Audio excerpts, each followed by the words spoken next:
Hey everyone, welcome to the Sackhoff Show. I am your host, Katee Sackhoff. Welcome on this beautiful Tuesday.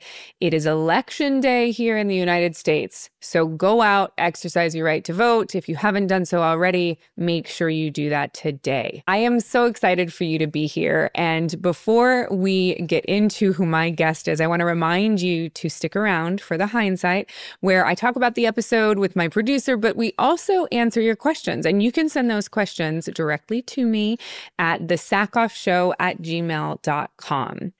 I am so excited for this guest. You guys, we're dipping into the Battlestar Galactica sack again with my guest, Apollo himself, Jamie Bamber. I actually want to read his full name to you, and I had to write it down because this is his full name. Are you ready? Jamie St. John Bamber Griffith is our guest today. If you don't know who Jamie Bamber is, why are you here? He's in Battlestar Galactica, Law & Order UK, Band of Brothers, tons and tons and tons of stuff. I obviously met Jamie during Battlestar Galactica, but I remembered him from Band of Brothers. He's an incredibly talented actor, and he and I had a lot of fun together on Battlestar. I cannot imagine working with a different Apollo. And he was literally like my other half on the show, if you will, for so many years. And if you haven't seen Battlestar Galactica, you probably should do that. I want to remind you again, stick around for the Hindsight. Jeph has a surprise, I guess. So we're gonna talk about that at some point as well. And I also cannot wait for you to listen to this episode with my friend, Jamie Bamber.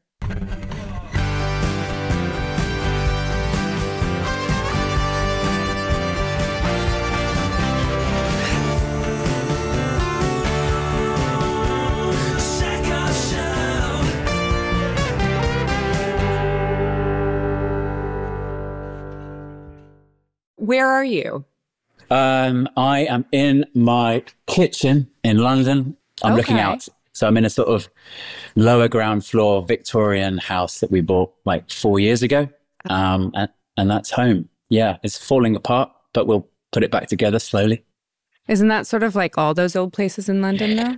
Sort of. I mean, you can buy them, you know, when someone spent a fortune on them, and they can be, but we didn't buy one of those. But we're getting there slowly. It's just like constant stuff to do. And we go into modes of doing it and modes of ignoring it and getting on with life. And we're in one of the, well, actually, I tell a lie. Kerry's busy stripping paint off skirting boards all day and every day to restore the original wooden skirting boards. So that's her thing. But I'm ignoring it for the time being. I did my DIY sort of 6 months when we first moved in. But yeah, That's where we are.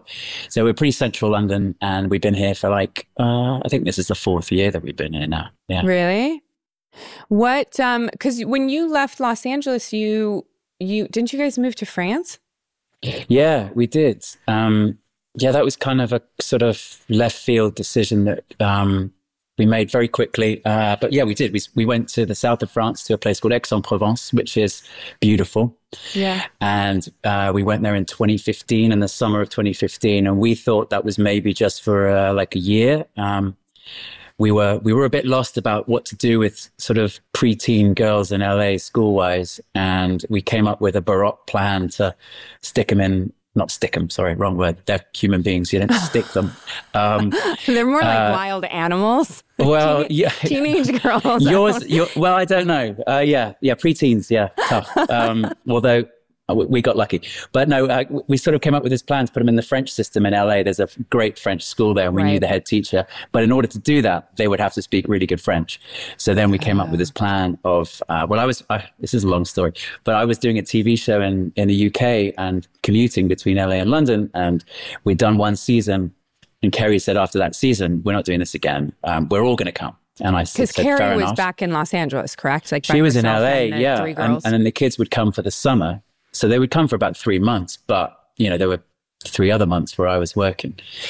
So that wasn't ideal. And then she came up with this crazy idea that we would rent a house in northern France. I would commute on the train, which is possible, just about.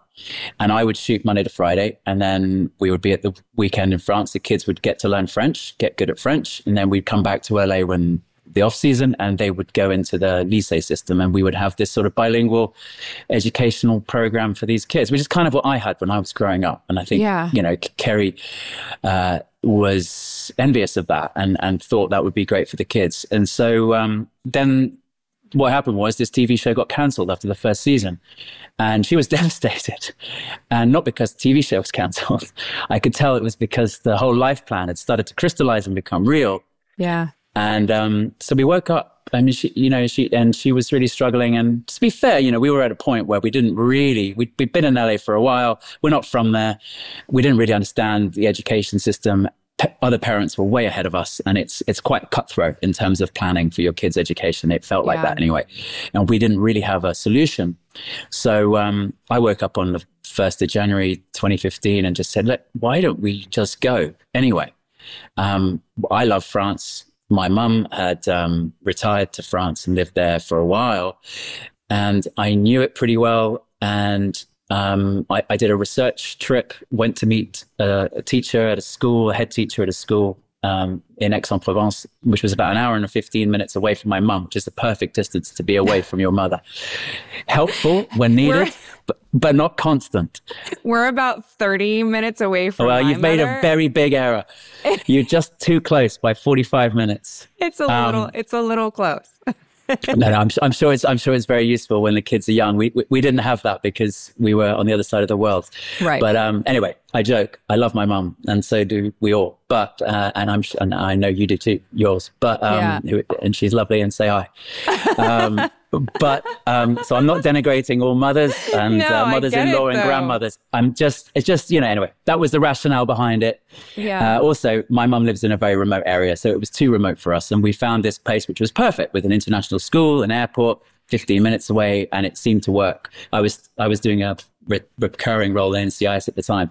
So we went with the idea of going for a year, and we ended up staying 3 years, renting 3 different houses, and eventually sort of made the decision to move back to Europe. Nothing's easy though, because we then shipped all our furniture from LA to France. So we had pool furniture from LA because we had a pool there, and we had pools in France. And then halfway, when the furniture was in the middle of the Panama Canal or someone like that, we then decided to move back to London. Not many pools in London unless you're a billionaire. So we ended up, or Kerry ended up, because I was by this point shooting in Malaysia for 6 months. Oh my God. She sold the house and then had to receive all this furniture for about 2 seconds in France and then ship it to London. And then it arrived in central London. We rented a flat in Marylebone with no outside space. And lo and behold, all this pool furniture, Chinese day beds, sort of gazebo furniture arrived in central London, and we didn't know what to do with it. So they all had to go to storage. Needless to say, I was nowhere to be seen, and Kerry had to deal with everything as always. But anyway, that's how we ended up back in London eventually. But we had 3 wonderful years. Your wife is so patient. Yeah. Patient. That's amazing. Patient is a good word. Sometimes the patience wears a little thin, and understandably so, because for some reason all the big decisions happen and I'm on a set somewhere, and she's having to deal with it. Oh my Lord. We never intended to stay forever. Having said that, I could have stayed forever. I was very happy. You were? Mind you, I think I'm pretty happy wherever I am, to be honest. What was it about that you loved? Like being in France? Well, I grew up a bit in France, in Paris. So I have nostalgia attached to my childhood. And my first schooling experiences were in France, and then I studied languages. So I'm very much a Europhile, and I love the culture. I had an agent. I mean, I got a French agent. I mean, I've started careers in so many continents and then left them half finished. I'm a bit of a disaster when it comes to following through and a career. But I had this romantic idea of being the foreign guy in French films, which I kind of did a bit of while I was there. But I could have, happily stayed. The French are very civilized the way they shoot, Katee. 8 hours a day with a long lunch in the middle, and always in the nicest parts of the country. And then when you finish the movie, they drive you around the country and wine and dine you at every cinema. Like literally, you get in a big like a stretched BMW with your castmates or the director, and you just drive around provincial France. And then the local cinema owner puts you up on stage, you introduce a screening, then they take you to dinner at the best restaurant in town. Then you get back in the car and go to a nice hotel and do the same thing the next day. I'm very happy doing that. Does the work suffer for the 8 hours a day? No, the work's great. Everyone's happy. No, the work's great. Joking aside. You don't have enough time. Like, is there enough time to shoot an entire movie with like 8-hour days? It just takes a bit longer. And the lunches are better. I don't know. I'm a big fan of French stuff because they make films for themselves. Because if it's in the French language, they're really only making them for themselves. So as a result, people really go to the movie theater to watch their own talent, the familiar stars in their own language, telling jokes that they'd understand about the places that they know. And a lot of it's comedy. So we see a lot of the sort of dark side of French cinema because that's the stuff that wins the awards all over the world. Right. But the bulk of French movie making is kind of like rom-com stuff. And it's really fun. It's really fun. It's really light. And I've done a couple, and they make about, I don't know how many. I mean, at least every week, about 10 French films that are just for the French market come out. Now, the French complain. They say that's too many. It's hard to make your film stick out. But they're making all these films. They're making all this product. They're making 10 films a week? Yeah, literally. That's like a Hallmark No, case. they have a massive industry. And like a really big hit film will sell something like 20 million tickets. There's only 60 million people in the country. Like a third of the country is going to see the big films. And they go to see the blockbusters, the Hollywood blockbusters as well. But they're also supporting this local industry. And it's why they're so strong on a media level. Like in the biggest European media companies like Katee and Gaumont and Canal Plus, they're French. They're all French. Whereas we in Britain are a bit of a sort of colony of Hollywood, and we kind of exist to sort of enable Hollywood production to run away and shoot massive films here in London.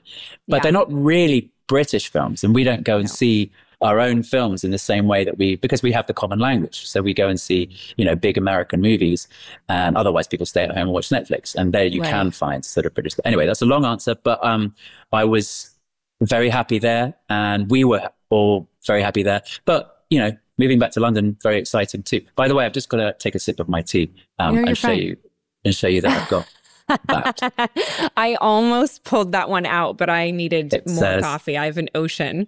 This was Katie's crew gift a long time ago. It was a long time ago. It's tea time in England. It's 4:22, so that's why I'm having a mug. I should be having a cup. There's cups there. You should be having a little tea. Yes, a little saucer or whatever they're called. Yeah. It's very civilized here in the States. This would also be my teacup, by the way. Well, I'm a big. Actually, coffee was something I learned to drink on the set of Battlestar Galactica. I'd never drunk coffee before. You drank coffee a lot, though, on the set of Battlestar. I know. I got really into it. There was nothing else to do. There was nothing else to do. I mean, apart from work. When you weren't working, you chewed the fat with everybody else. But this coffee truck came around to the studio every morning at about 11 o'clock, and it was free. So what else was I going to do? I know. That's true. I started drinking lattes, and then gradually I'm down now to sort of like syrup. I'm drinking the thickest espressos. When you moved back to Europe, did you have to get used to the coffee? Because every time I go to Europe, I'm always like, can you make it more American for me? And they dump a whole cup of water in it. No, see, I got to that point in my coffee drinking career where I was ready for the full European experience. And oh my God. I've got to say that the French aren't the best at coffee. No? No, they're not.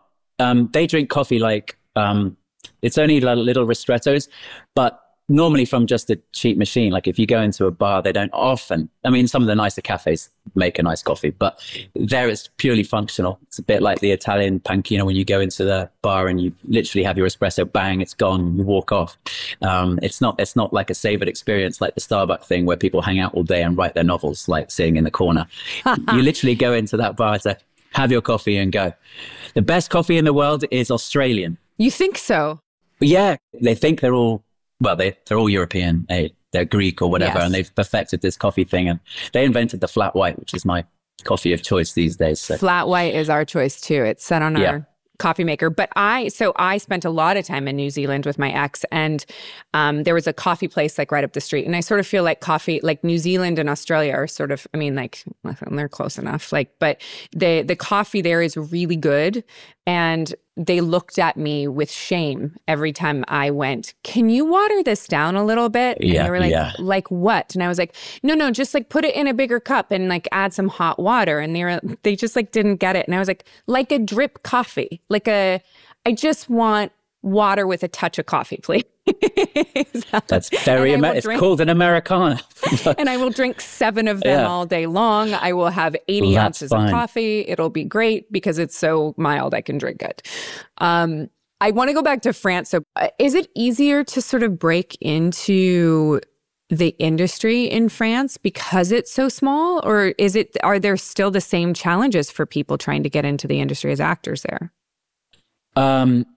I think it's very French speaking.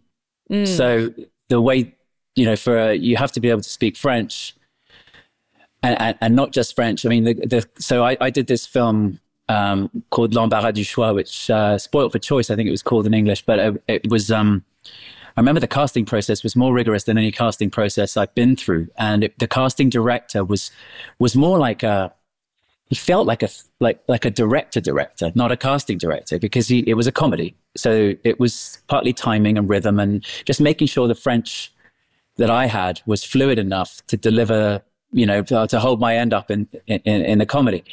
And so no, I don't think it's easy to get into, but it is, once you're in it, once you've got something going in France, it's like all these smaller industries, then it sustains itself.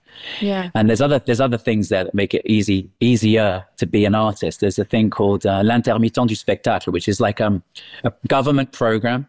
So if you work a certain number of the weeks of the year within the arts, within film, cinema, theater, whatever it is, I think it goes broader than that actually. So festivals, then the government pay you a stipend for the rest of the year so that you can survive. So it's so antithetical to everything that America stands for. I mean, I know, shock horror, but that exists. That's part of what was a European tradition. I mean, it doesn't happen in the UK at all, but it does in France. So there's that sense in which if you're involved in the arts, you're appreciated by the state and you are sustained so that you can have a life that is dedicated to the arts, whether you can have because a lot of these people don't work in the winter. Theaters are seasonal, for example, and even the movie business is quite seasonal in France. There's a lot more filming in the summer than there is in the winter. So it's just a different culture. No, I think it's just as hard to break into, to be a French film star as it is, to be an American film star, to be a movie actor here. It's just different. And it's so strange to me, just because in the US, we're actively canceling the arts in schools. The arts is getting canceled in the US, whereas, not in every school and not in every place, but they're electives. Electives are getting canceled, and, it just makes the idea of wanting to be an artist incredibly scary for people, and then also parents of children. My biggest fear would be for a child to go into the arts, although at the same time I would love it. Yeah, no, it's same in the UK. My kids, when they came back to London, went through the state education system here in the UK, and there was very, they did some plays. I mean, they happened to go through the COVID time, so there wasn't very representative, but there was very little extracurricular stuff that the state education, free education is able to provide these days. And it's a real issue. Music is another one. Music has been heavily cut back. And funny enough, we were just talking about languages too. Really? Because I guess, everyone's got Google Translate now, and AI is going to do it for them. And everyone just feels like, why bother? And it's slightly the arrogance of English speakers, I suppose, as well. But lots of things are being cut back. And it's a shame. And the arts will always find a way because they can be commercialized. But I think, just speaking in London, I've noticed, for example, theatre prices. If you want to go out to the theatre in London now, it's like Broadway prices back when I was living in the States, which I was always shocked by. But now London prices are pretty much the same because we just don't have as much money for the arts post COVID, post bank bailout, post everything as we used to. And it is a shame, because it means that the stuff that works has to be obviously commercially viable, and it means it's all quite similar. The people who are really pushing the envelope, so the people who are taking risks, making something that maybe there isn't an audience that will go and see. And I think, it's a shame if everything is audience focused, because I'm an audience member. I don't know what I want to see. I want to be surprised by something. I don't want to see what I saw last week in a different package with a different title. I genuinely, want to be, taken aback. And I think that happens when people are free to take risk, and not everything has to be commercial to the same degree. Obviously, commercial stuff's great. And yeah, I think that's something, though, that happened, that one of the benefits of streamers, actually, like, I can sit here and shit on streamers all day long, because it's, it's the amount of it, or it's changed cinema, and it's pulled people away because no one's, leaving their houses anymore. Like, there's so many negative things to say about that aspect. But at the same time, a lot of those smaller movies, a lot of those people taking chances, they're able to do so because they've pre-sold to a streamer. So they know that the movie will have an audience. It just won't be in theaters. And so, unless they're lucky, there are movies, there are production companies that are making those smaller, $5 million films that are making their way into theaters. But a lot of them, they front sell out to streamers, and that's where you're finding so much good content these days. It's actually on streamers. No, yeah, I'm not going to rubbish streamers. I mean, the fact is, while they were growing in their subscribers, they were able to take quite big risks and make sort of off-kilter programs that wouldn't have got made on traditional linear broadcasters. The worry is now that they're not, printing money or just getting new subscribers every week, that they are actually now becoming more conservative in their choices and advertising a bit. And as soon as you advertise, then I guess you have to appeal to, the demographic that big corporations want you to appeal to. And then you start digging down the same channels as we were digging before. But it'll be interesting. I don't know. I mean, the other side of that, and this is just a sort of actor's quibble, is just the the residual structure that we all used to make a living off, and made it possible to have some lean times in this business. And without that residual structure, which is basically what the streamer world has introduced us to, because it's a new technology, and they were able to sort of fly under or dig under the fence and create a contract which didn't have that sort of structure in it. We're living with the result of that. And I do worry about younger actors in terms of, being able to be resilient and to bring up families in a kind of just a middle class way. It's going to be harder and harder for them. But anyway, that's a very economic argument. But it is true. It's sort of like that residual system was very similar to the subsidies that the French government would potentially give, in the sense that, like, our residuals were enough for actors to make it through those lean times and actually support a family and not have to get second jobs. And, because our residual structure was so wonderful. But that went out the window. The last time I had a residual contract was Longmire. And then as soon as we got canceled and went to Netflix, we lost our residuals. And so it just never had them since. And those residuals were very, very helpful for actors who are just starting out, because you could do a job or two a year and actually make residuals and maintain your life. And that's gone, which is really frustrating. Yeah, no, obviously it's, bad news for us. I mean, nobody's going to have any sympathy, because people do far harder work and don't get residuals for, the things that they make with their hands, for example, or dig out the ground or whatever. But, the sort of, the truth of it is, the experience, I don't know about you, but the experiences that I've had as an actor that I've felt truly rewarded by have been ones that have been collaborative, that you feel that you're actually making something together. And I sort of think of the residual as a reflection of that process that you're all actually creating. It's not you're just sort of an item on a conveyor belt where we sort of build this product and you're the person who sticks one thing on at the very end. You're the one that, I don't know, sticks the windscreen wiper on the car, and that's the bit that people see at the end. I feel like when our job is truly interesting and fulfilling, it's when everybody with a different skill set comes together and makes something. And I just think we should all be stakeholders in it. And it's lovely. Yes, it's maybe nostalgic of me to harp back to those days. But I think the residual is part of that. It's part of that integrity that, you know, the actor is an important part of it, as the director is, as the writer is.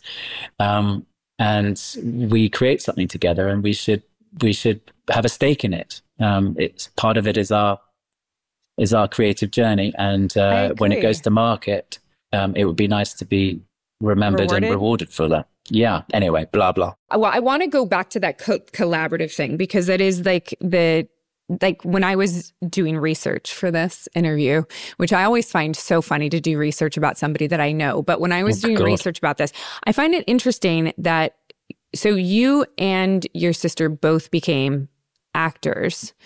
Were your parents in the arts, or was it, how did that happen? Like, it's, you know, for both of you to be bit by the bug.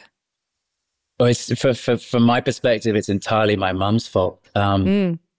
She trained as an actress. She was from Northern Ireland, from a small market town in Northern Ireland called Ballymena, where nobody was an actor. And her older sister had gone to a drama school, and she ended up working for Ulster TV, reading the news. She was a newsreader when I was a kid. Anyway, she was quite well known in Northern Ireland.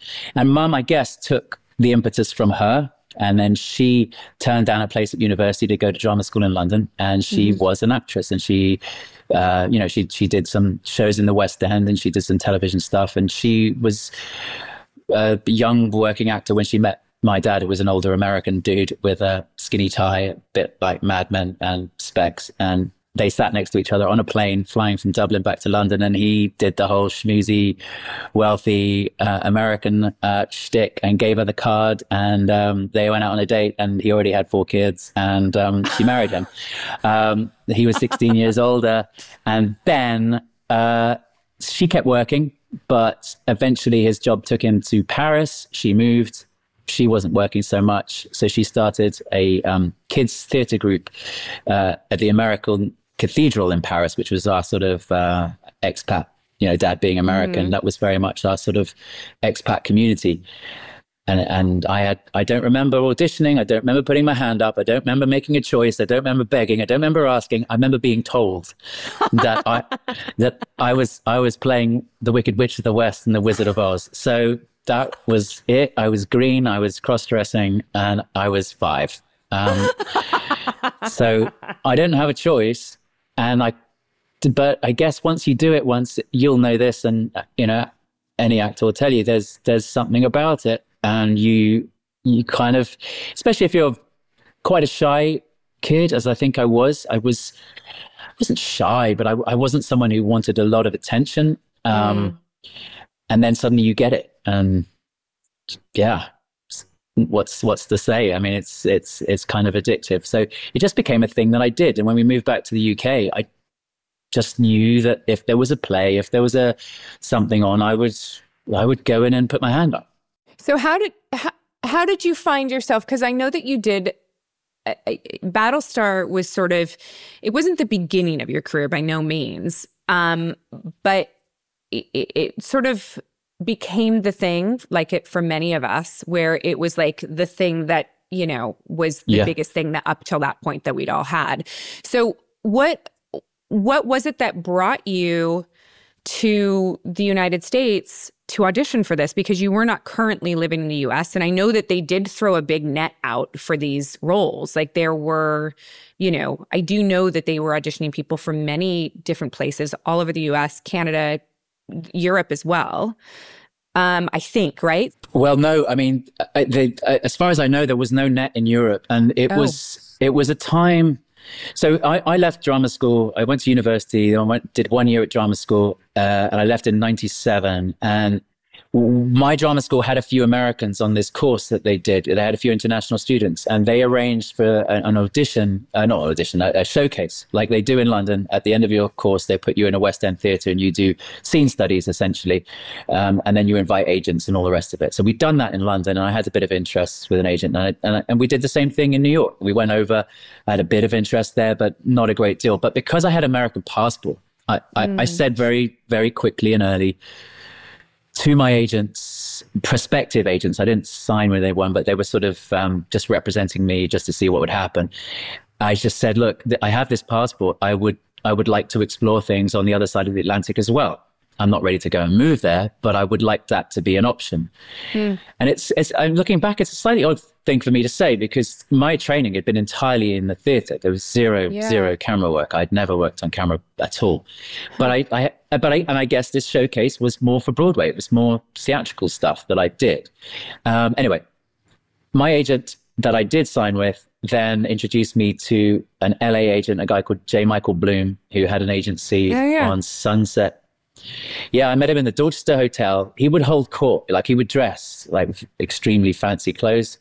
And he would, at the Dorchester, he would have high tea and then a procession of sort of eligible young, vaguely aesthetically pleasing young men, mainly, would parade, and he would have tea with them and sort of say yes or no.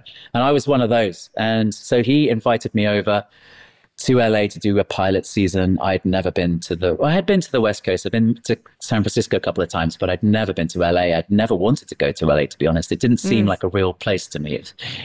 I only knew it from the movies, like from Beverly Hills Cop and things like that, and E.T. and others. But anyway, it just seemed like odd things happened there. And Arnold Schwarzenegger was running around there. Yeah. And I had no real interest in going, to be honest. And when I went, he lent me a beat up old Toyota and his Thomas guide. And I had no money. And I had done a bit of work. You're right. I'd done a thing called Horatio Hornblower, and I'd done a thing called The Scarlet. Lots of costume dramas, like lots of sort of BBC and international costume dramas. And the Hornblower had won an international Emmy, and there was some interest, and A&E were the part producers. So there was a bit of traction there. But I went over and I did these auditions, and I pretended to be an American kid, and it was just so weird, and I was so alone. And I found it just supremely odd. I stayed in 2 nights. I booked into a hotel, that Beverly Laurel Motor Hotel on Beverly Boulevard, where Swingers Diner used to be. Yes. There used to be a diner called Swingers. There was a motel behind it. So 2 nights there. I think that cost me like $125 a night, which was like extravagant. Yeah. But then I got out the yellow pages and just rang up motels and said, look, if I stay for a month, will you give me a rate? And luckily for me, the Hollywood Best Inn responded. And it's called the Hollywood Best Inn, right? How bad could the Hollywood Best Inn be? It's on Cahuenga. And it's by a gas station, and they did me $20 a night for a month. So I couldn't believe my luck. Wow. Yes. And anyway, Hollywood Best Inn and I got to know each other pretty well. It was run by a nice Indian family, East Indian family.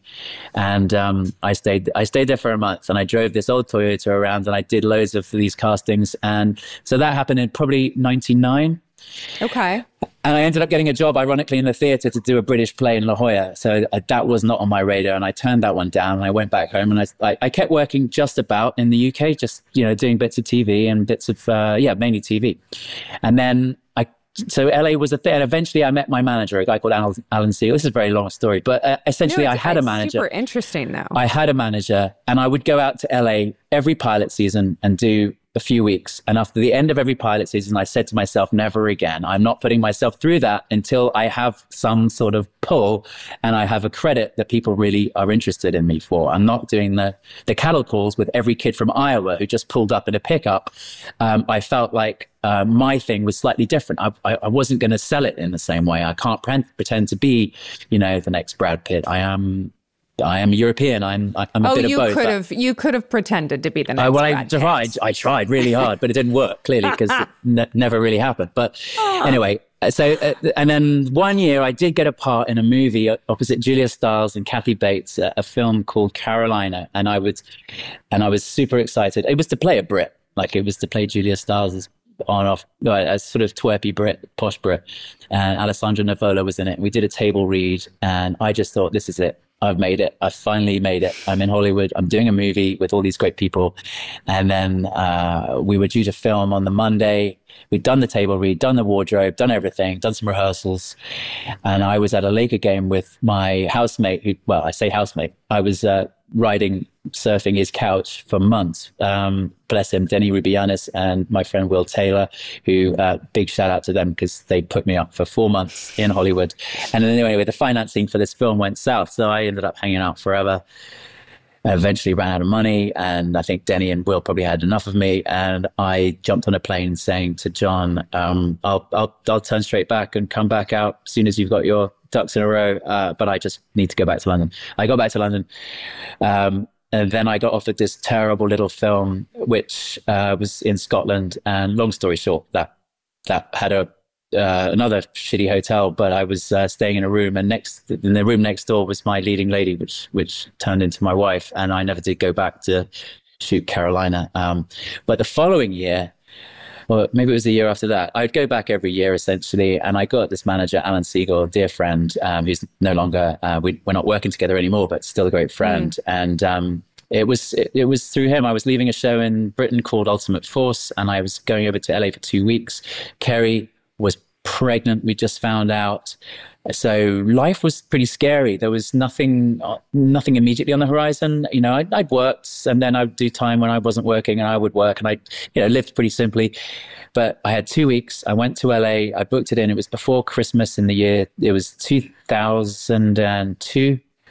And Alan has an apartment under his house in West Hollywood, and I literally got off the plane, got to his house, got settled downstairs, and he texted me saying, come upstairs for a cocktail. So I went upstairs, he poured me a lovely martini, and then he threw this script on the table, and it said Battlestar Galactica by Ronald D. Moore, a mini-series.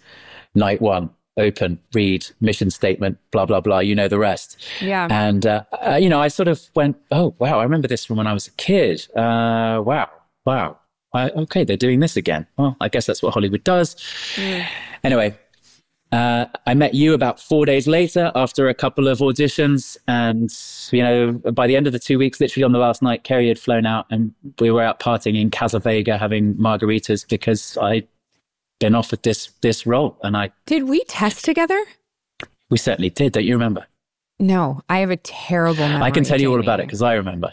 Okay, please do. Yes. So I'd only done one test before for Joss Whedon for Firefly. And I've got to praise you this as well. I think the first actor in the world to do self-tapes. But I did them on VHS. And then I had to transfer them onto PAL. And then I had to FedEx them to the US. So that worked once with Joss. He said, okay, I want to see this. And they tested me for Firefly. And I flew all the way over on my own dime and did the test, and then flew back and didn't get it. The following year was Battlestar. So that was my only other experience of doing a test. And wait. Jeremy London, one of the London brothers, also tested. Yes. He did. Okay. He did. Right. Yes. Yes. But what happened was, and it was like an episode of Survivor or something. We were all in that big NBC building, and I think there were maybe 6 or 7 Apollos and probably the same number of Starbucks. And we were, what they do is they give you a massive contract, which your agent supposedly negotiated, and you sign your life away there and then. And they won't even sort of let you into the room until you've done that. Yeah. So by this point, Kerry and I have already, in another moment in town, sat down and going, this shoot's in Vancouver. This contract says 7 years. We live in London. We're about to have a kid. This is more money than I've ever made in my life. What's the deal? What's the right answer here? And I think I knew what the right answer was, but I needed to obviously make the decision together. Yeah. And eventually we made that decision. So by that point, I was a go. But we got to the NBC thing, and there were 7 of us. And I think we went in one by one initially and read alone with casting. But we went in, and eventually there was a moment. And I think I remember being in the elevator lobby. I do remember this. So Michael Reimer comes out after we've all been in once and we've all been sitting around looking at each other, sort of sizing each other up, going, oh, well, that guy's way more right for the role than I am. And I hid in the loos for a lot of it, actually, so I didn't have to talk to anyone, because that would mean exposing myself as British or putting on an American accent, which wasn't the lines that I'd learned. And I wasn't prepared to do that. So I hid for a lot of it in the loo, going over the lines. Anyway, I emerged at some point to the elevator and Reimer came out. And he literally, just read a bunch of names and said, oh, yeah, thank you guys very much for coming. But, you can go. And then there was me and I think it was Jeremy London. And you and Grace Park. That I remember. That's all I remember, is that it was me and Grace and you. Yeah. All I remember is Jeremy London. Yeah. Yeah. Fair enough. Because you knew he was the only one that I was like, oh, I've seen him on TV. Yeah. Right. I remember booking the role and thinking to myself, I remember being there at that point when it was down to myself and Grace and thinking to myself, this is mine. I just felt in my heart that I was right for this character up to that point. Up until that point, I don't think I thought I was right for it. I thought at that point, because I remember being too young and she's too girly and she's too this and I was too everything. But then I remember getting to that point, to that test, and testing in high heels, because I was like, this is who I am. This is what I'm doing. But I remember when I booked the role, saying to my parents, because they happened to be in town, and I remember saying, I hope they cast that girl as Boomer. Wow. Because she wasn't right for Starbuck. Yeah. But I feel like she would be right for, because I really liked Grace. I really liked her. She was super cool. So was that your confidence? More thinking, well, Grace would be right for the other role and not this one? Or was it just innate in you? You think I'm going to, or is that just your approach to auditions, that you tell yourself, okay, this is mine? Because that obviously is something that you need to have a bit of that in order to convince as the character. You don't want to be doing what I do all the time, thinking that guy's way better. I'd pick him. So have you had those moments when you've walked out of an audition and you just knew that the part was yours? You just knew it. I have. So that every time I booked something. And then it wasn't. Really? Sometimes. But I have had what you're talking about. Every time I've booked something, I've known. I've known based on my performance in the room. And if I felt like I was, I could just tell, I could read the room enough to know when I walked out if something was mine or not.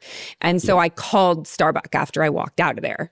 And every job I've booked, I've called it. If I've been in the room, because I can read what casting's thinking.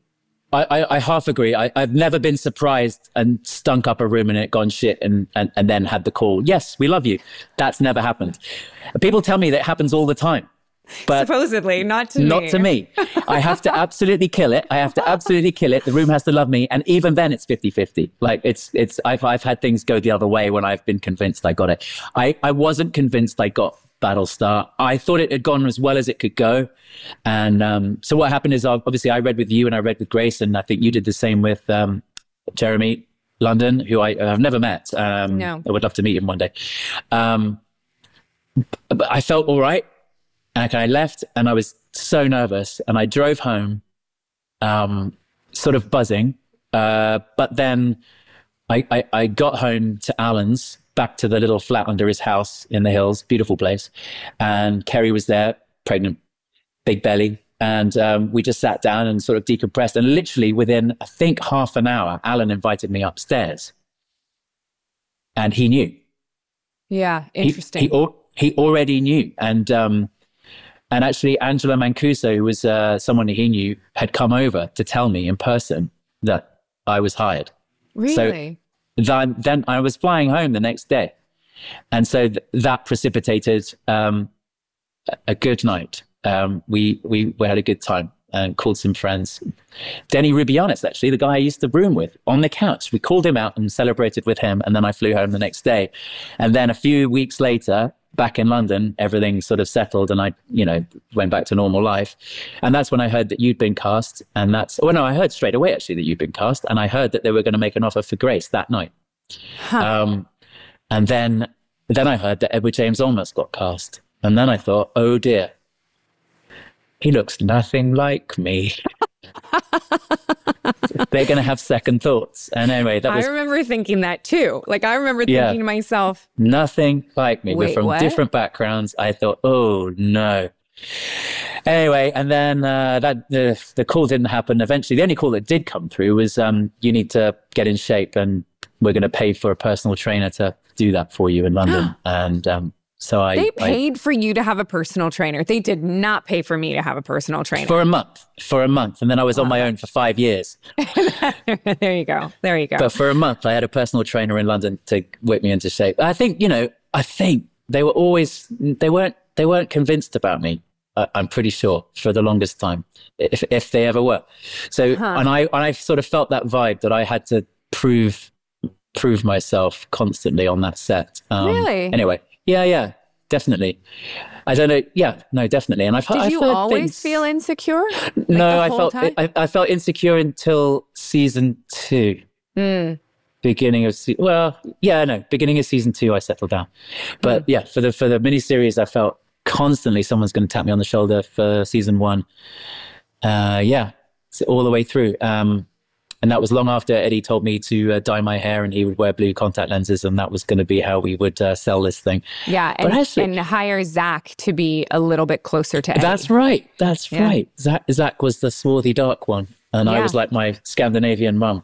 Yeah. But actually, I look at it sometimes now, and I see Eddie in his blue thing, and I kind of buy it. And Eddie is my dad now anyway. So joke's on them. He actually is my dad. So screw you guys. Eddie is literally like everybody's dad at this point. He's everybody's dad. I think he's adopted everyone's children. I think he's the godfather of... Is he a godfather of one of your children? Of all of them. Yeah, all of them. Eddie is all right. I mean, it's nice to have your own personal Jesus, but we all have our own personal dad as well, and that's Edward James Olmos. It's true. It's so true. There is, it's these weird, he's got this like protection thing. Like I felt, I was the last person to know when Eddie was going through his health struggles because he sat everyone down. And because of what I was going through with our daughter, he told everyone, do not tell her. Like she's not allowed to know. And I was so upset when I finally found out because he was through it. And it was the end. And I felt like I couldn't support him and I couldn't be there and I couldn't show him how much I loved him by being there for him. And then in turn, it was because he was being there for me and that's what a parent does. He wouldn't allow me to split my focus. Yeah. And it's just, Eddie, that is one of those selfless things that he does without even thinking all the time. It's his whole life is taking care of people. Causes people. He has a collection which is enormous, and I've been so blessed and lucky to get to know him and to stay in his house for extended periods, and I sort of see his life, it's a blessing now because he'll never be alone. Like there's no way that guy ever feels abandoned in in old age, and that in COVID he was alone in that big house for a lot of it. He then invited people in and they created a big extended family. I think the Callises were involved in that at some point. But yeah, he'll never be alone. And it's because he gives of himself so much. And he's a lesson to us all. It's not a lesson I've learned particularly, but he's extraordinary as you know. And that's exactly why he would have protected you until he was able to not worry you. Yeah. Not that he told us, by the way. He didn't tell us. We had to find out. Really? We were on the other side of the world. Yeah. But I totally get it. He couldn't talk. Yeah. He was going through hell. And he couldn't talk. So what good am I on the other side of the world other than wishing good things? Yeah, of course. When you look back on Battlestar, do you have this my biggest fear of Battlestar, I think everyone's biggest fear of Battlestar was that it would be I joke about it being the sum of all my parts, like the biggest thing, like the college quarterback that looks back on these great times. And I still have it. I have it. Like I look back and I love when people talk about Battlestar because I'm so proud of it. And I think we're far enough removed from it at this point that I can look back at it. I think originally it was hard, but like now it's easier. What do you think of when you look back on that time of our lives? Because it was like 8 years of our lives. I mean, I feel blessed. I feel blessed, but there is a but, which is, and God love him, it's Olmos again, who, I don't know if you were in that bus in his trailer that time, where he literally said, we were, I think, all clustered in there. He wanted to give us, we were hanging out like we always did between takes. When he told us this would be the best thing we ever did? He literally told us, I want to use a stronger word, but I'm not going to. What an arse to sit and tell everyone that he felt sorry for us because this was the greatest experience of our lives and we would never have it again. And we were 20 something. I think I was 30, you were probably 25. I was like, how dare you? How dare you? When we've just had this moment where we've finally, most of us for the first time are on something that is literally the talking point culturally in the US and gradually the world. We are the darlings of the moment and of the cool kids. And you're telling us this is as good as it's going to get. We will not progress from here. Which is quite literally what he said. That is literally what he said. I mean, in his defense, he said, it's the high point of my career. I'm lucky because it's happening to me and I'm a 50-year-old man. And I think he's the age I am now. He was then. Isn't that crazy? It is crazy on many levels. But, you know, the boring answer is no, I haven't had an experience like it. It was wonderful on so many levels. The collaborative thing, I think, really up there. Like in terms of, I'm not sure the show was designed to be the way it was. It was an accident. It was a combination of Michael Reimer's kind of love of chaos and collaboration and his independent movie making background, where literally everybody he's working with is part of creating the recipe.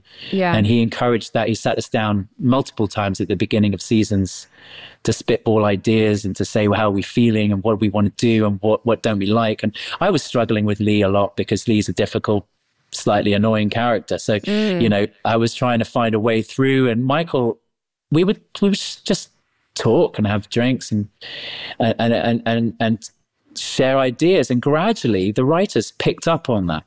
And you'll know this. I mean, they all gradually, they came up. They didn't, initially they weren't around that much. I'd never met Ron before we went to Comic-Con together, you and I, and we got that hate from about 300 people in that empty room. Do you remember that first time? Yes, where they booed us. Yeah. I tell people that we got booed and they're like, no, you didn't. I fully remember being booed. I mean, it was pre-camera phones. Otherwise I would have had the evidence, but we were there. We'd done the miniseries. You and I sat next to Ron. We'd never met Ron before. That's right. He'd been off doing Carnival, I think, during the miniseries, and he was just a showrunner. He was a writer at that point, like not even a showrunner, because it was very much initially they write, we go to Vancouver, we say the words, but gradually that changed, and it became this family of collaborators. We would socialize, we would get together, have dinners. You know, the number of times I had conversations with Ron or Michael or David or whoever it was about what we were making, about what it could be, trying to solve the quandary of, you know, the character that I was playing. And it encouraged a different way of thinking, and it sort of ruined the rest of television for me, because not many other productions are willing to include that many voices and to have that vibe. I mean, I remember when I moved to LA in 2007, we bought a house. We rented a house, sight unseen. My then agent, Michael Lazo, found a house down the road from his, and we rented it, sight unseen, went to live in it. I went to work on a show called Cold Case. And the first thing I received was a letter saying, we operate a word-for-word policy on Cold Case. We thank you to turn up prepared as a respect to our crew and the cast and say every line as written. And I was like, is that just me? Have we, the cast of Battlestar, been singled out as problem material? I don't know to this day, but that was just that's largely the case in television. You are expected to do that, which is fine, totally fine.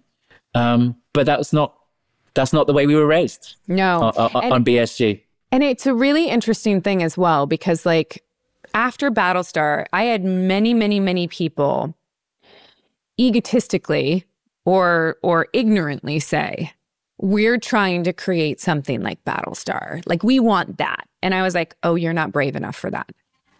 Like, you can't do that, because you can't rule with an iron fist. You can't say, these people stay here, these people stay here, actors stay there. That is not what it is. We all did a lot, and we were collaborative. Every aspect of it was collaborative, including the cameramen would just do random shit. Do you remember Timmy popping out from underneath our legs half the time and being like, oh, I didn't know he was there. You know what I mean? Like, it was, everybody had a sense of ownership and pride in what we were creating, because they were given the trust by the people at the top that they believe we have the faith that you know what to do. Go do it. Yeah. Do it. Yeah. I want to try this. Okay, cool. Go for it. See what happens. I don't know. Like, it was wonderful. I agree. And obviously that has to grow. That didn't happen on day one. It grew. I mean, I think with Olmos it did, and with Mary it did. They had, his "So Say We All" moment, which was not written like that. He said it once. We repeated it. Amen. Bowed heads. Very sad day. No. He rewrote the whole thing. But by repeating that line, he completely recalibrated what that scene was about. And that's the kind of, he has the gravitas, the respect, the Oscar nominations, the Emmy nominations, the Tony nominations to do that at that moment.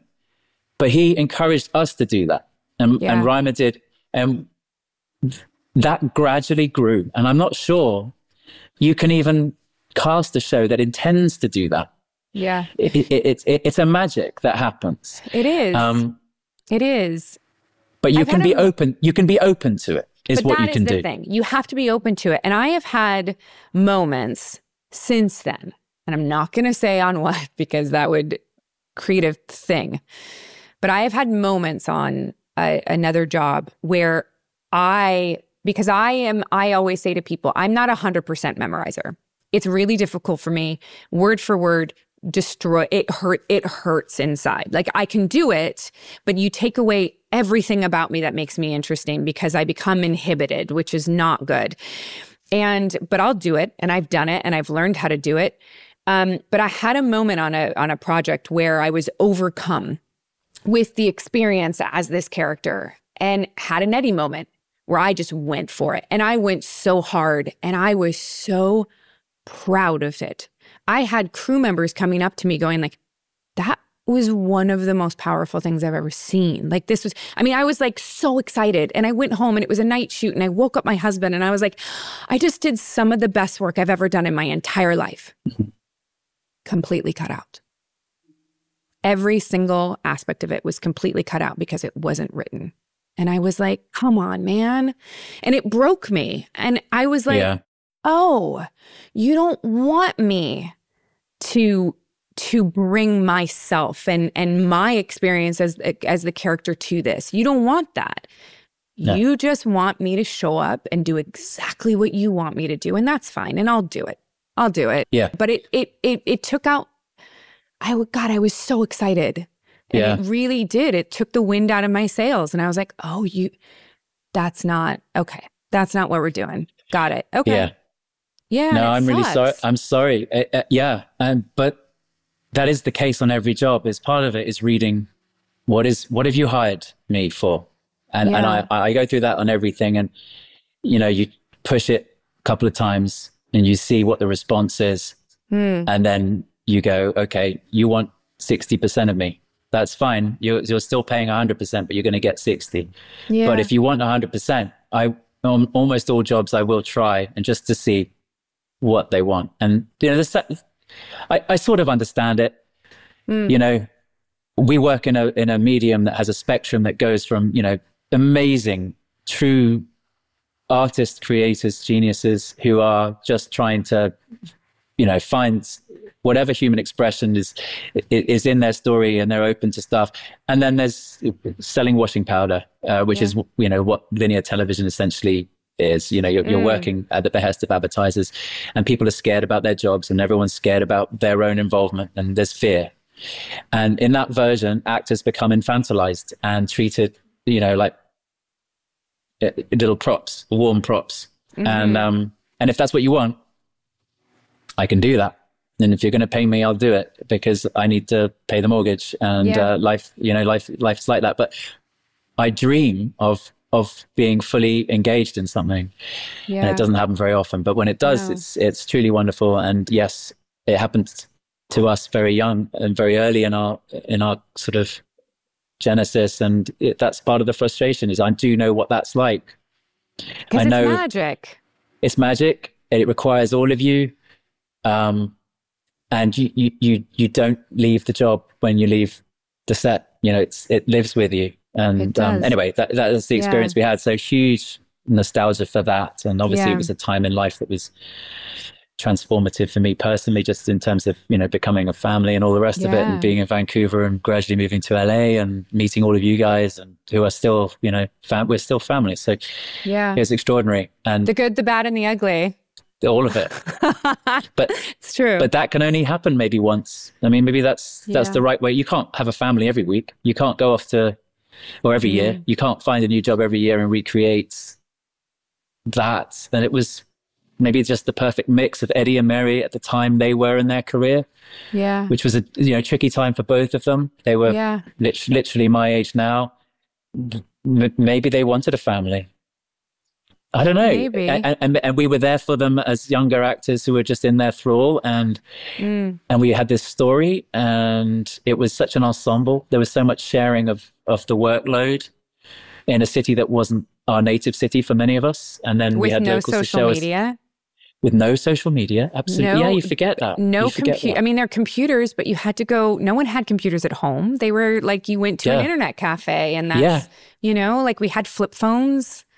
Yeah, we were lucky. Phones. Like it was a different time. Like I drove a car that still had the cell phone in the you know, like in the center console. Like it was a different time. It was like, well, do you know who the first person to show me an iPhone was?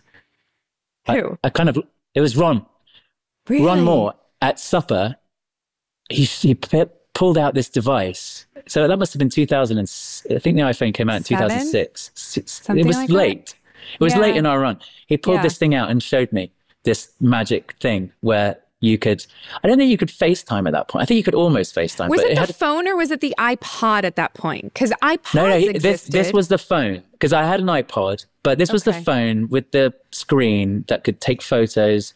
You could FaceTime. You could talk to someone. And this, for me, was like the future. And obviously, at that moment, he was writing the finale. He was writing this idea of technology. Where does it end? And I don't know. It's just was one of those moments in time where, that was the first time, you know, any of that started to be possible. The idea that you could have the internet that really worked in your hand, also call someone, take a picture, all with the same thing. Because we all had digital cameras. You know, we had 3 different things on the go. If you wanted to take a picture, you had to have a digital camera. And if you wanted to listen to something, like I remember when we would go for runs and like I'd clip my little like iPod mini on and we would like, go run. How many songs? Like 100 songs? Something like that. You know, nothing crazy. And you'd have to delete it and wipe it and start over again. Yeah. It's been really nice to see your face and just like reminisce. You too. And, you too. Yeah, fun times. Yeah. And, you know, may lightning strike twice. It would be wonderful. Or 2 or 3 times. You never know. It would. It would. Yeah. But thank you for taking the time. We'd love to you and yours in Portland. Your family, extended family. And hopefully we catch up. I know. I'd love to see you guys next time you're in LA. Sort of. That would be great. I now couch surf everywhere. There you go. That's what I do at Olmos's place. Maybe we'll all coincide. Me too. It'll coincide. All right. Okay. Bye. Loads of love. Bye. Sackhoff. Hey everyone, welcome to the Hindsight. Thank you for sticking around. I am still Katee Sackhoff, and I am with my co-host, my producer, my friend, Jeph Porter. Oh, Hi. I got a promotion, huh? Huh? I got a promotion to co-host? I mean, at this point, yeah, you're here all the time. I love that for Election Day, we decided to bring on a British man for the episode. Only fitting. He's like half American, though. That is true. He is half American. One little fun factoid I pulled out of that interview was he's our second guest to have played the Wicked Witch of the West. Did he play? Yeah. When he was a child, his mother. When he was a child, his mom. I don't do that.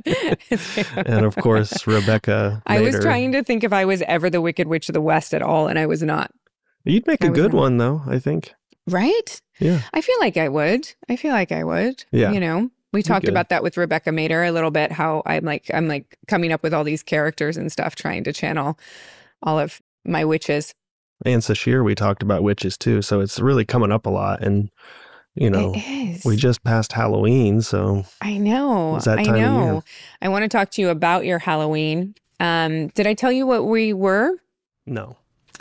So I was Poison Ivy. Right. And doing a kid-friendly Poison Ivy is not easy. Ginny more leaves. Just extra I leaves. had to find like a full green leotard to wear under the costume.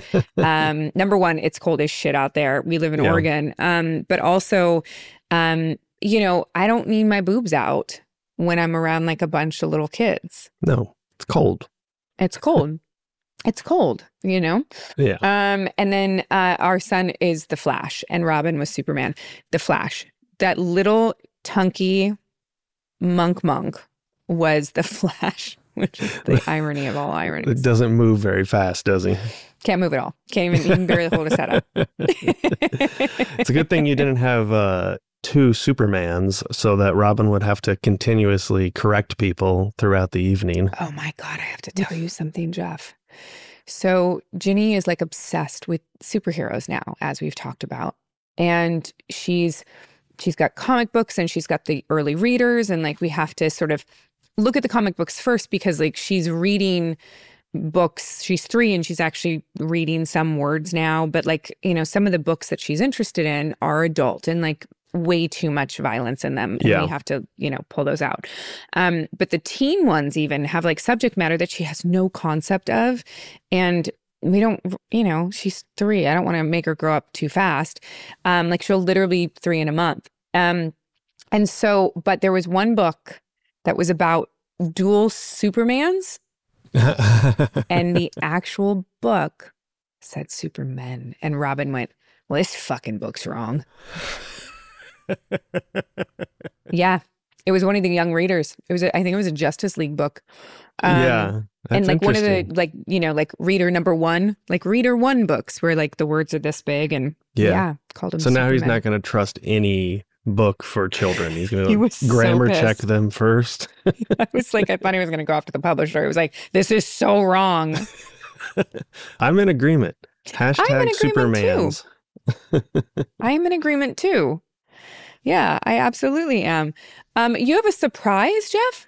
Yes. So we got a really fun email from one of our friends.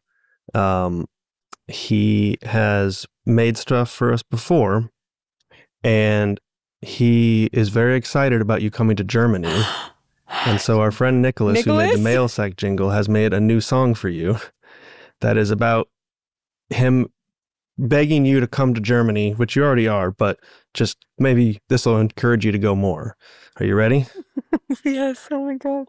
I'm no American, I'm no Canadian, I'm just a super fan waiting for bo-katan. I have one plea, visit us and you will see Comic Con. Okay, let's fuck this shit up. Come to Germany, Katee, come to Germany, Katee, come to Germany, come to Germany,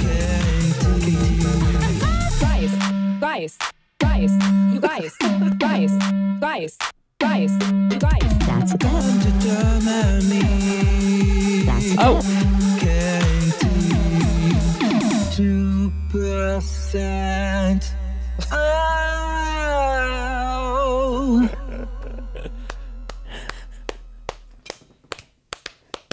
Oh Amazing. my God. Nicolas. That's a jam. Yeah.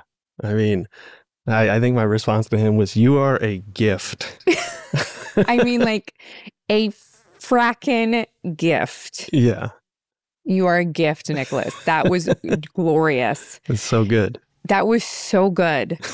And like so many different ways to like, Yeah. I felt like I just needed to shimmy. And it goes places. It's only 45, 50 seconds, but it goes. That was only 45 seconds. Yeah. It just like it kept switching up on me. I mean, it's the exact kind of thing you want at a club where 100%. every few seconds it's something new. And yeah, you were getting into it there for a second. I mean, you were really into it. Yeah. I mean, like as much as you can in like a really uncomfortable leather chair.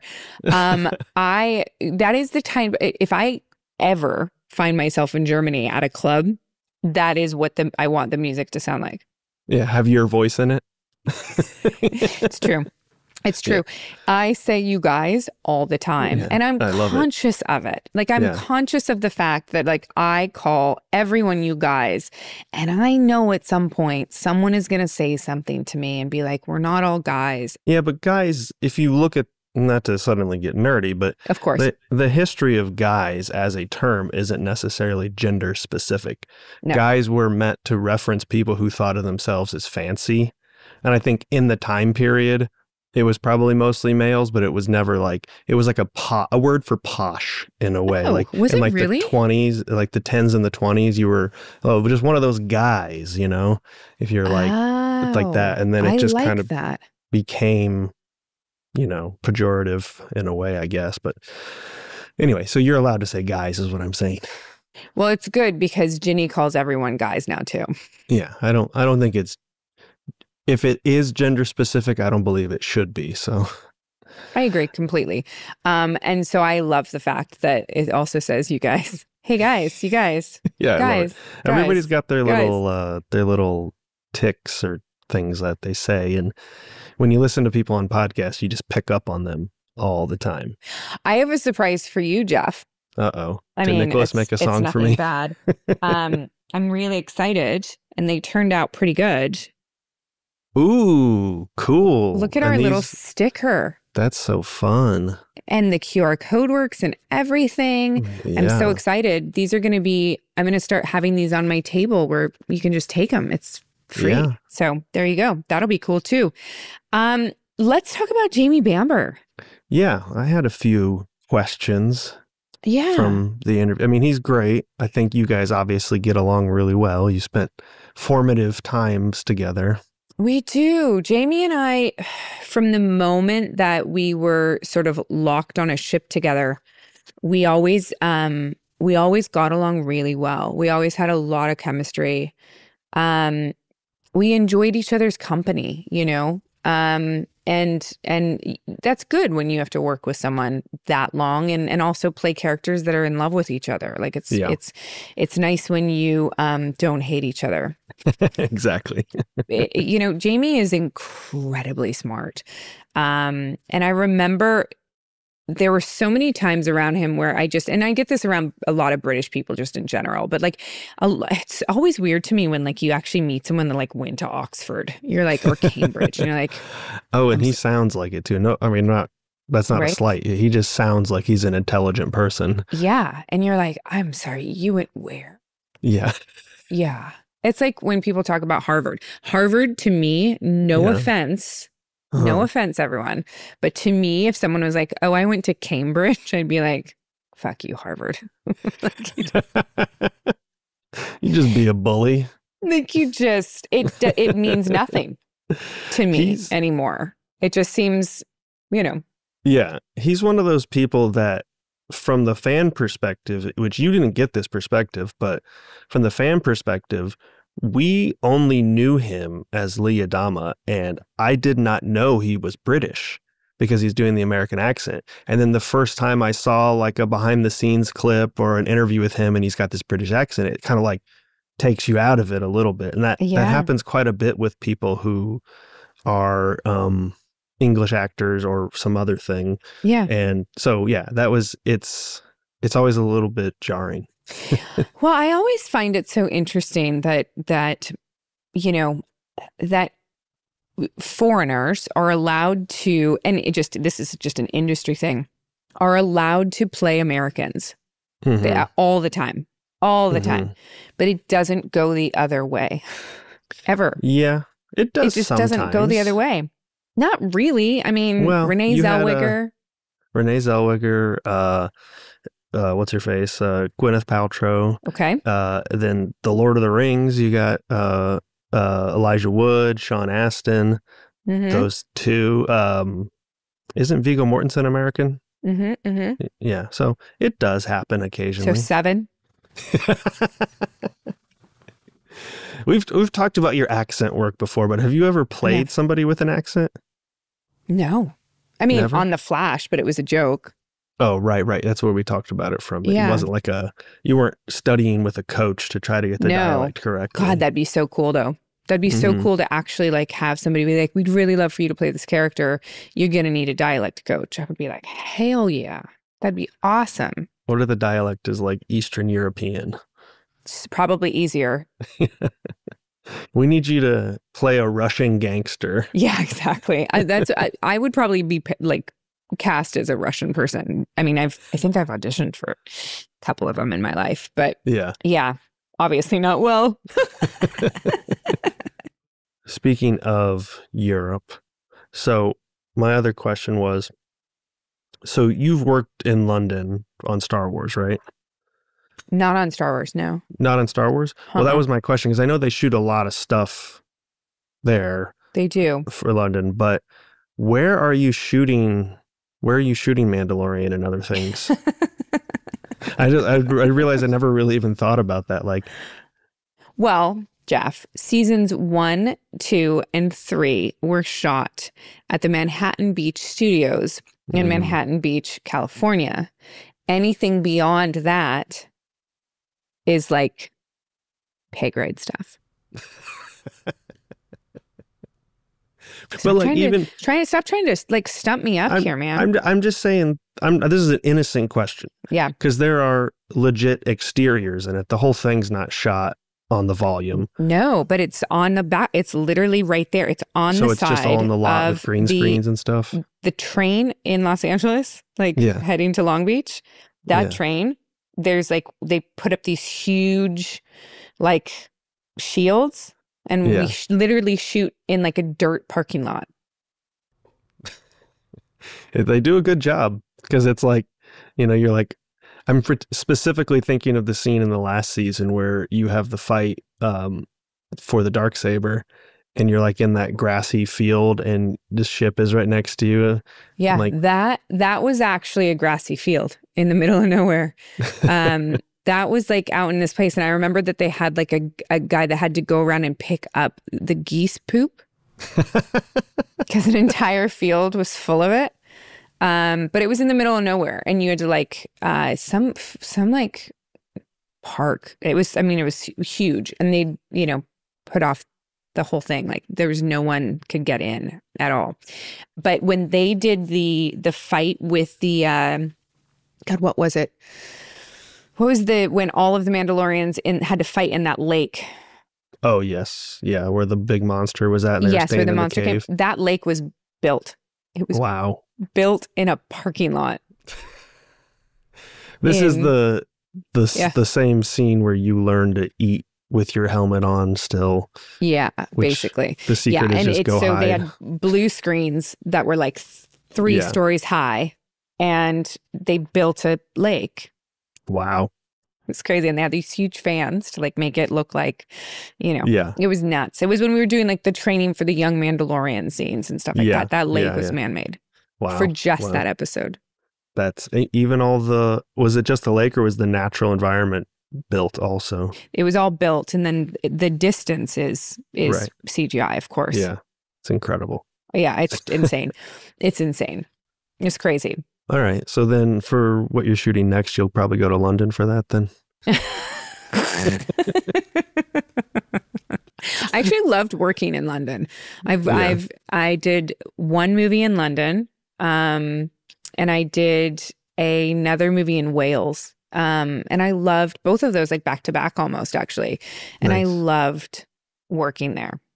Nice. It was a lot of fun. I would love to go back. Yeah. I do want to talk a little bit about Battlestar since we had Jamie here. We should do. I think we've talked about it before, but I can't really recall. Can you tell me about when you guys were booed? Was this when the show first aired? It was. So Ron Moore, myself, Jamie, and Trisha went to Comic-Con, and I don't remember what hall we were in, but the show hadn't come out yet, and they showed a trailer, and before people saw the trailer, I think we were booed. I mean, I know I was booed, and I mean, it wasn't like a full stadium booing me, but there were boos. Right. And then I remember them seeing the trailer, and people were like noticeably silent, and they were like, they're like, "Oh, damn." Oh, okay. Yeah. Yeah. And then we did a panel, and there were no more boos, I don't think. But there are still people 20 years later, and this blows my mind. It blows my mind just because, like, look, I get if you like the original Starbuck. I get it. But like after 25 years of people saying to you, you know, you should really watch it. It's one of the best sci-fi shows of all time. Right. You should really just give it a try. You love sci-fi. Yeah. It's all you watch. Yet you refuse to watch it because Starbuck is a woman. It's so weird to me. And it's still have people say that to me. Still have people say that to me.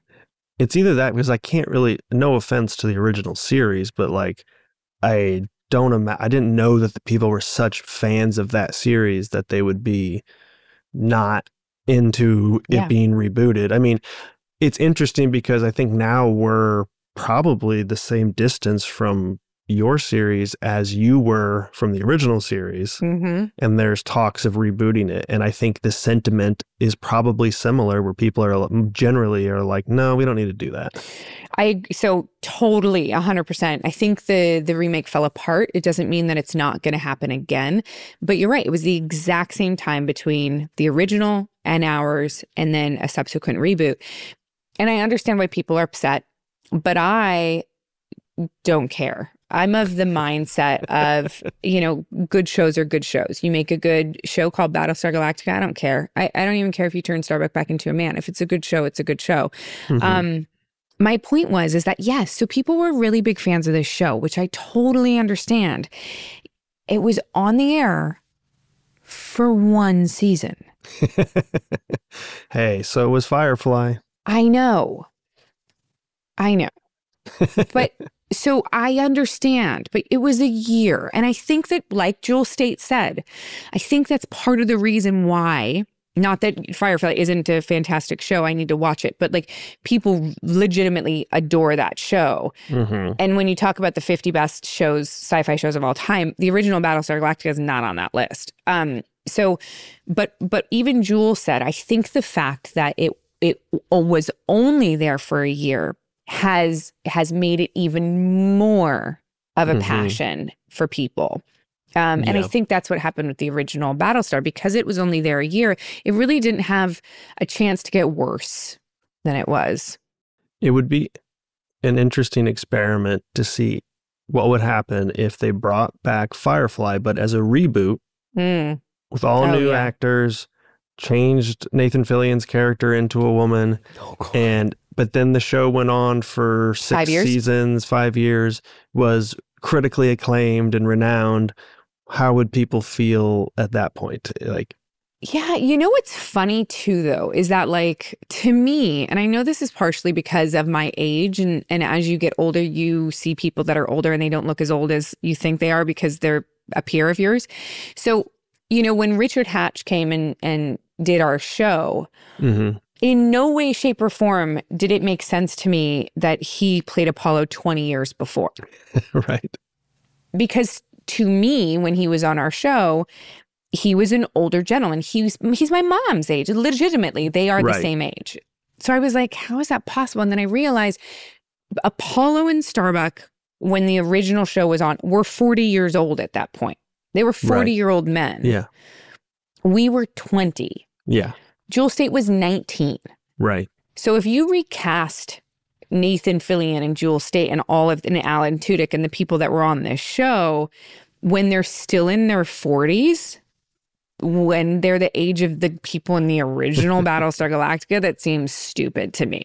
Right. Now, if they were 60 and, 70, I mean, you know what I mean? Like, yeah, of course, recast them. Like, Jewel's character can't, I mean, I guess she could be, but if you're reimagining it based on what the original was, you want the characters to be relatively close to the age, or at least something like that. So anyway, that's my point yeah. Point noted. But there's a point in there, and I think that it just maybe wasn't eloquent, but the point was made, and you know what I mean? Like, they're still young enough to play those characters. Let's answer some comments. Yeah, let's do it. Monk First says, as fans of this show, am I now a member of Katee's Sack of Nuts? Good name for a fan base. I mean, I like Katie's Sack of Nuts, you know? Do you think we're leaning too heavy into the testicle stuff? I think maybe we might have. I think maybe we are on that line, Jeph, of the point of no return, and we might need to pull back the nut conversations. Yeah. Quite possibly. I mean, it is really based around the fact that your last name starts with Sack. I know. It's okay. At least no one's calling me Little Spank anymore. We have to cut that so that it doesn't take off, or yeah, no, exactly. My brother, I was Lil Spank growing up because my brother was called Spanky. It was crazy. Anyway, that's cute. At Arthur Wigglesby 8590 says, maybe Plo Koon will sponsor next week's episode. That made me chuckle. When I saw that, it made me chuckle. Yeah, I love it. I love good. That. I think the truth though is he's not alive, right? I don't know, Jeph. It's fucking Star Wars. He could be alive. Yeah. Let's get into the mail sack. Take it away, Nicolas. Mail sack. We're going to the mail sack. Mail sack. Why are we calling it mail sack? Send us those emails at thesackoffshow@gmail.com. Write a song for us. Who knows? We'll just keep playing them. Okay. Artie says, I thought I'd say something about the 4-letter word beginning with C and ending with T that you mentioned in the podcast I watched today. I believe Australians are famous for using that as a term of endearment for special friends or as a really bad insult. It all depends on the delivery. Artie, I think Australians use the C word too. I think everyone but Americans is allowed to use the C word. I think the gist of this, though, is that Australians use it as a term of endearment more than perhaps British people do. Do they really? Australians call each other cunts for fun? I think that's what Artie is trying to say here. I may be wrong, but I think that's the gist of the email here. And I don't know. I've never been to Australia, so. Jeph, you got to go to Australia. We need to do a live show there. Yeah. Okay. Kira says, Katee, I loved the recent episode with Iman so much. The intuition of Iman is incredible, and I love how honest you are with sharing your struggle to enforce positivity and challenge the athlete in yourself. As a researcher working in a giant library on spirituality in Hermetica in Amsterdam, I read about life path and spiritual experiences daily, and I was amazed by both of your experiences and how you manage following your own path. It was such a treat how both of you embrace your life journey while also staying realistic about talking about the complexities of life. Much love from Amsterdam. I'll read the PS in a little bit. Yeah, that was one of the things about Iman that I also found to be very inspiring, was just like his that whether it's youth or whether it's staying in touch with that sort of intuition in yourself, I don't know, like it's really infectious to be around somebody that is that sort of free with their responsibilities and things. You know what I mean? And sort of, it is inspiring because I think as we get older and we have more responsibility, we lose that kind of stuff. And that I think that we feel guilty when we follow our intuition sometime because we have so many responsibilities. And it was nice to sort of talk to Iman and be reminded that you can still do that as you know. What I didn't include in here from Kira was that she said that that episode inspired her to go back into her acting career, and she signed up for some theater classes. Oh, that's awesome. Yeah. That's so cool. I love that. She also did a PS and says, also, I've lately been more into cosplay and wanted to share my bo-katan with you. The moment I saw you acting as bo-katan, I totally fell in love with the character and needed to recreate her outfit. I hope to see you again as Bo on the big screen and hear many more podcasts from you. You rock. I want to show you guys this if you're at home. Yeah, we'll put it up on the screen. Watching this, we'll put it on the screen. It's super cool. Such good cosplay. I love it. Really well done. I love it. Love, love, love, love, love. I love the red eyebrows. Got the hair right, too. She really went for it. That's awesome, Kira. Yeah. Congratulations. That's fantastic. You got the seal of approval. You did. I love it. I love it. I am out of sorts today. I'm exhausted. And I'm sort of, I'm sort of glad that this hindsight is over in a weird way. Well, here's some energy for you. I'm no American, I'm no Canadian, I'm just a super fan waiting for bo-katan. I have one plea, visit us and you will see Comic-Con. Okay, let's fuck this shit up. Come to Germany, Katee, come to Germany, Katee, come to Germany, come to Germany. On that note, until next week, we will see you next Tuesday, and that's what's up. Guys, you guys. That's a bet. That's a bet. 2%.